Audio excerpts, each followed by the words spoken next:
All right, I'm going to make this one a little bit quicker. I'm going to give you a little context, though. We are in 1977. Parliament-Funkadelic is on the Mothership Connection tour, actually the second round of Mothership Connection shows. That tour at that time was one of the biggest tours in music with some of the biggest rock acts in the world. By this time, George has made Bootsy Collins a solo artist. We're a band, well his band, Bootsy's Rubber Band, and they're just as big by this time almost as George is. So George, for anybody that knows about George, George started out as a songwriter. He really wanted to be a songwriter for Motown, as well as a doo-wop singer in the original Parliaments. And he had a real fondness for girl groups, especially the girl groups of the 60s. So after Bootsy came out and he was so big, he did an album on a group on Bootsy's horn players called The Horny Horns. They had an album. And then his next album was going to be, or his next albums were going to be on his females. He was going to use the females in the group and create two groups. One group is called Parlet, and one group is called The Brides of Funkenstein. So this excerpt is from chapter 9, which is called The Wizard of Finance, and it's basically the story of when when George came to Los Angeles and got my mother to be a member of Parlet. Okay, Mallia Franklin.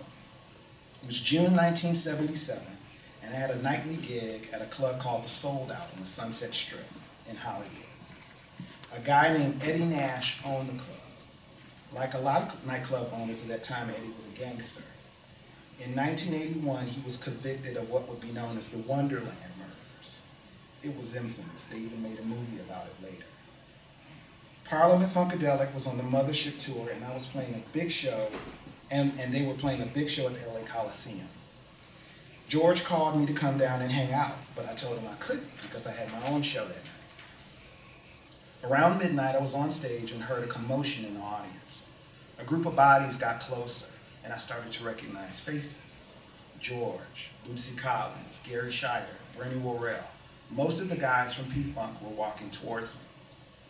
At the end of my set, George met me on the side of the stage, gave me a big hug, and playfully said, "You're abducted." He pulled me over to a table. That's George. He pulled me over to a table where a sharp-dressed man in a black velvet jacket was sitting. George said, "Mallia, I want you to meet somebody. This is Neil Bogart. He's the president of Casablanca Records." He looked over at Neil and said, "This is Mallia. What you think?" Neil stood up and grabbed my hand. He looked at me with the biggest smile and replied, "There won't be a girl group on Casablanca without him." My first thought was, what girl group is he talking about? I was confused, but I just smiled and accepted the compliment. We all sat at a big table, and Neil ordered bottles of champagne. It felt like we were celebrating something, I just wasn't sure what. George leaned over and said, "I want you to go with us to San Francisco. We're leaving in the morning. I'll send the mothership to get you." Confused, I replied, "Oh, okay." The next morning, a large tour bus called the Mothership pulled up in front of the house that I shared with my fiance. I climbed up the stairs, and the first face I saw was Debbie Wright.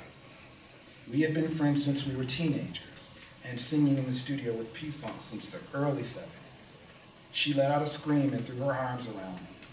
Debbie introduced me to one of the other P-Funk singers, Jeanette Washington. She said that Jeanette was cool, so that was cool enough for me. P-Funk was always a group of men. Debbie and Jeanette were the first girls to ever tour with them. "You're sharing a room with me," Debbie insisted. After about 5 hours on the road, we pulled up to a hotel. The group unloaded, and I was handed a key by one of the road managers. As I was walking down the hallway, I saw George bend the corner. Two pretty girls were walking with him. We met up, and he introduced me to P-Funk's newest additions. Mallia, this is Lynn Mabry, and Dawn Silver. With big smiles, they both said hello. Lynn and Dawn were from Northern California and were singers with Sly and the Family Stone.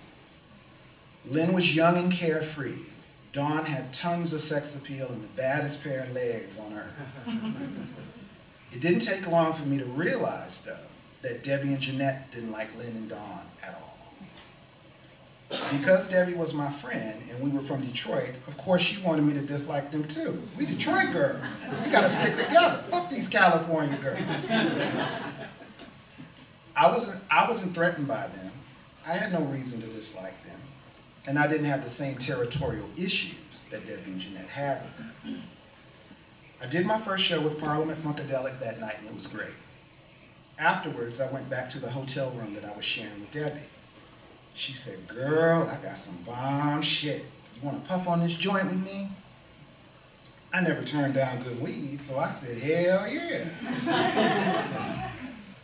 Debbie opened the nightstand drawer and pulled out a tied-up silk scarf. Inside was a ball of aluminum foil. She cracked open the foil and the odor that came out was so intense that it filled the room. Inside was the greenest, rankest weed that I'd ever smelled. I could tell that it had been soaked in PCP. Angel dust or sherm is what we called it back in the day. She rolled up a joint, lit it, and passed it to me.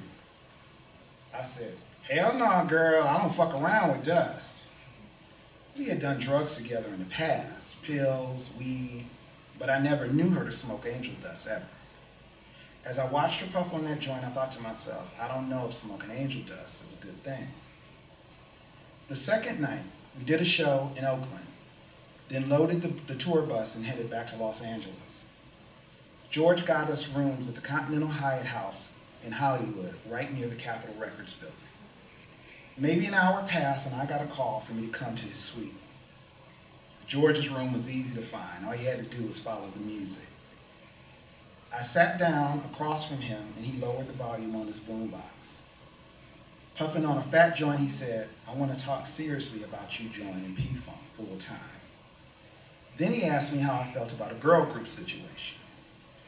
I had never been in a girl group before, and I had always been discouraged by people in the industry, even the guys in P-Funk, not to join. They said that girls were a problem, and there was always a lot of drama. I pondered it overnight and saw George the next day. He said, "What you want to do?" I told him that I would be down to do a girl group. George said, "Cool. So do you want to be a Parlet or do you want to be a bride of Funkenstein?" I said, "Shit, I don't know. Put me wherever you want me to be." That's all it took. George told me that he would get the contracts ready. Lynn Mabry said, "My first memory of Mallia Franklin was hearing her sing. When I first heard her voice, I was a little intimidated. I felt that she was one of the best singers of all the singers that I'd ever heard with George. She didn't have any hang-ups with Dawn and me. She was always happy and down for anything. And that was a total opposite of what we were getting from Debbie and Jeanette at the time. I remember the day that George finally revealed what his big plan was. He said, 'I want you and Dawn to be the brides of Funkenstein and the other girls to be Parlet.' George explained that he wanted Parlet to be more of the funky, rougher edge side, and he wanted the brides to be more on the softer side. Honestly, that's who we were in real life. When Dawn and I came into Funkadelic, we weren't Funketeers by any means. We were straight off the Sly Stone boat with our long gowns and rhinestones. I was cool with being a bride, but it was not a great gift in the beginning. Jeanette and Debbie felt like they should be the brides because they had been in P-Funk longer than Dawn and I. To them, it was a statement about their relationship with George. I remember Mallia not caring one way or the other. When it was time to go into the studio, George would play a great song that we wanted for our album, and we would excitedly ask, "Whose song is that, George?" He would nonchalantly say, "I don't know whose song that's going to be yet." Little did I know that things like that created more jealousy and tension. George then tried to separate us on stage when we performed with P-Funk. It was now Parlet, Mallia, Debbie, and Jeanette on one side of the stage, and the brides, Dawn and I, on the other. That part was the most strenuous for me, because I didn't want us girls to be divided. It didn't make me feel good, and it intensified an already festering competition. Was it so that we could have our own identities as separate groups?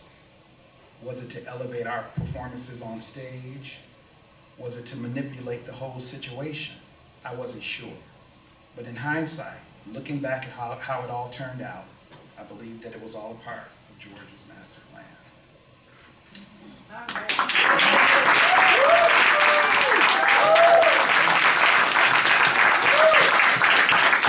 So that's a little bit of a cliffhanger. A whole lot of shit happens afterwards. So you're going to have to read the book. But thank you for indulging me. And we're going to enjoy our great next beautiful author that's coming up to the stage. Thank you.